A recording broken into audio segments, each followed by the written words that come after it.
बॉलीवुड के विश्व प्रसिद्ध सिंगर उदित नारायण को दूसरी शादी करना महंगा पड़ा। उनके विरुद्ध मानव अधिकार आयोग में याचिका दायर। संवाददाता मेहदी अब्बास की रिपोर्ट।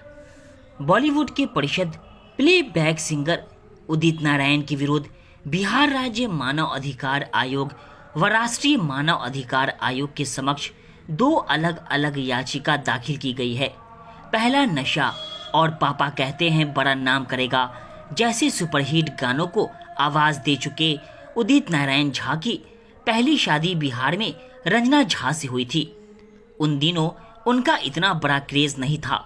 जब वे बिहार छोड़कर मुंबई चले गए तो वहां पर नेपाल के सिंगर दीपा गैतराज से उन्हें प्यार हो गया और उन्होंने शादी रचा ली।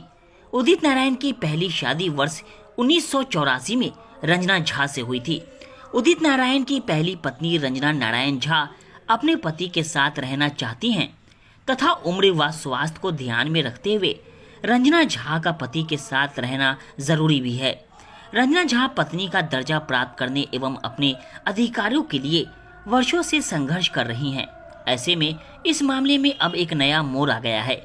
मानव अधिकार मामलों के अधिवक्ता एसके झा अब इस पूरे मामले को लेकर मानव अधिकार आयोग पहुंच गए हैं। उन्होंने एनएचआरसी व बीएचआरसी में दो अलग अलग याचिका दाखिल की है।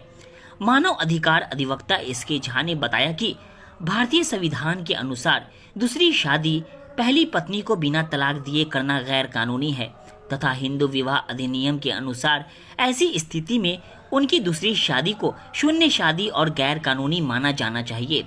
क्या कह रहे हैं मानव अधिकार आयोग के अधिवक्ता एसके झा, देखते हैं इस न्यूज़ 12 बिहार की खास रिपोर्ट में।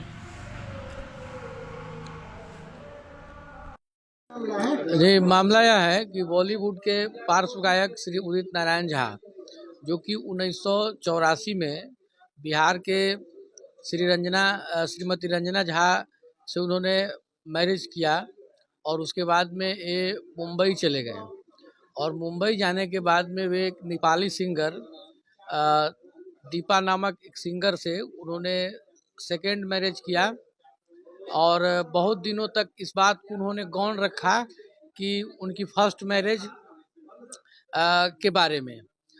तो इस संबंध में जब श्रीमती रंजना झा को जब जानकारी मिली कि उदित नारायण झा ने सेकेंड मैरिज कर लिया है तो ये अपने दाम्पत्य जीवन के लिए सफल और सुखद दाम्पत्य जीवन के लिए और साथ ही साथ पत्नी की दर्जा को प्राप्त करने के लिए और उसकी सब अधिकार को प्राप्त करने के लिए वे अपना न्यायिक संघर्ष स्टार्ट कर दिए।